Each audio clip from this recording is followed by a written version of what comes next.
Hello, actually, let's see out the questions. Question says, when liquid medicine of density rho is to be put in the eye, it is done with a help of dropper. As the bulb on the top of the dropper is pressed, the drop forms at opening of the dropper. We wish to estimate the size of the drop. We first assume that the drop formed at the opening is spherical, because that requires minimum increase in its surface image. तो जब हम liquid medicine को जिसकी density rho के बराबर है put करते हैं एक आई में, तो माना कि इस तरीके से यदि आई होंगी हमारी राउंडेड शेप में, ठीक है, तो यहाँ पर हम ड्रॉप लिक्विड के द्वारा लिक्विड मेडिसिन जिसकी डेंसिटी रो है उसको पुट करते हैं. So it will be just look like an bulb on the top of the dropper. और ये ओपनिंग पर एक ड्रॉपर फॉर्म कर देता है. सो अज्यूम कर लिया कि जो ड्रॉप फॉर्म हो रहा है ओपनिंग पर ये स्पेरिकल शेप में, जैसे कि मैंने डायग्राम में दिखाया है, क्योंकि इसको minimum increase in surface energy required होती है.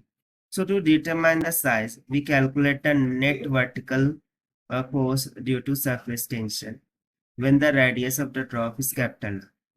तो इसके लिए हमें नेट वर्टिकल फोर्स कैलकुलेट करते हैं by the tension, and when this force becomes smaller than the weight of the drop, जब ये फोर्स स्मॉलर हो जाती है वेट ऑफ ड्रॉप से, so the drop gets detached from the drop.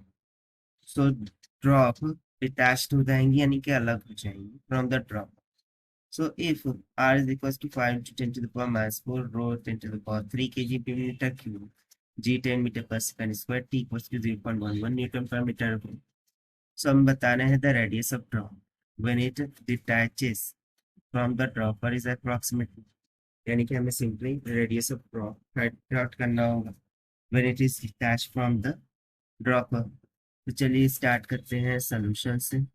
But before of it, let's talk about the key concept which we are going to use here for this question. So यहाँ पर हम different kind of formulas and basically हमें surface tension इस concept का use करना होगा. So we would say that the concept of vertical force, this can be used here, which is equals to density times volume into gravity, जिसको हम force due to the density भी कहते हैं या फिर बायन्स फोर्स कहते हैं, राइट. तो चलिए इस कॉन्सेप्ट का यूज करते हुए स्टार्ट करते हैं हम सॉल्यूशन से. तो सबसे पहले तो सरफेस टेंशन की वजह से जो वर्टिकल फोर्स लगेगी उसको हम कैलकुलेट करेंगे. सो यहाँ से यहाँ तक है, यदि हम परपेंडिकुलर ड्रॉ करें तो ये क्या हो जाएगा, रेडियस ऑफ आई, जिसको हम मान लेते हैं कैपिटल ऑफ आर. यहाँ से यदि हम एक परपेंडिकुलर ड्रॉ करें तो इस परपेंडिकुलर से हम मान लेते हैं कि एक एंगल थीटा बन रहा है, और ये जो ड्रॉप है उसका रेडियस स्मॉल आर के बराबर है. सो बेसिकली सरफेस टेंशन की वजह से इसके टेंजेंशियली जो फोर्स लग रही होंगी, ठीक है, उसको हम मान लेते हैं the small component of force DF, जो कि बेसिकली इक्वल होंगी the tension T into the small length TL के इक्वल, ठीक है.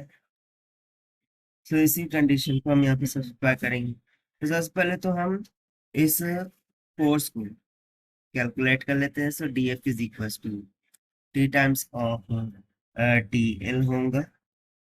नाउ इसके दो कंपोनेंट होंगे. So according to the key concept we were requiring the vertical force. सो जो वर्टिकल कंपोनेंट होगा is D F that must be equals to TDL sine of theta, and since we want to find a complete force FV, so this must be equals to integration of TDL sine of theta. ठीक है, ये integration of TDL sine of theta के equal. So from here the required vertical force must be equals to T will be taken out as a constant.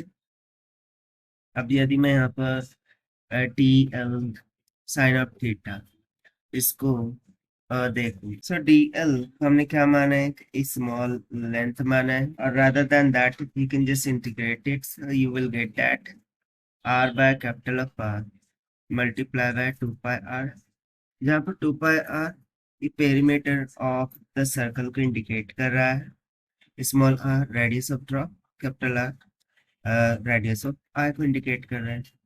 यहाँ से हमें vertical force कितनी मिल जाएंगी फिर, और 2πr² इंटू में T divided by capital of R की।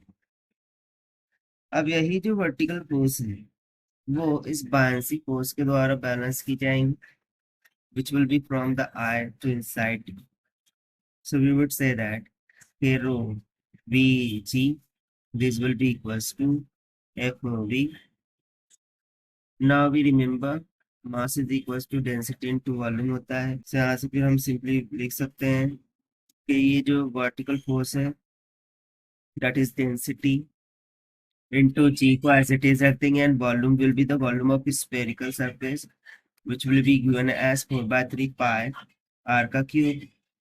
So it must be equals to the vertical force 2πr का स्क्वायर इंटू में T divided by capital of R, क्योंकि हमें यहाँ पर radius of the drop calculate करना है जब वो डिटैच कर जाए from the drop approximately. So उसके लिए ये जो रेडियस है basically radius of the eye के इक्वल होना चाहिए। That means to say we need to calculate the capital of R here. तो सिंपली यहाँ पर हम बोल देंगे कि r to the power 4 this must be equals to क्या हो जाएगा फिर 3/2 r का स्क्वायर 3 डिवाइडेड बाय रो जी। अब वैल्यूज के सब्स्टिट्यूट करेंगे तो ये हो जाएगा 3/2 इंटू में 5 इंटू 10⁻⁻4 का whole square multiply 0.11 divided by density 10⁻³ multiply by g is 10. So this will comes about 4.12 into 10⁻⁻6. But basically r to the power 4 का value है. So taking 1/4 of the power onto the both sides will get r approximately equals to 1.4 into 10⁻⁻3 meters. So this is going to be the required answer of this question as per the given option. Option A is correct. This is the required solution. I hope you understand. Well, best of luck. Thank you.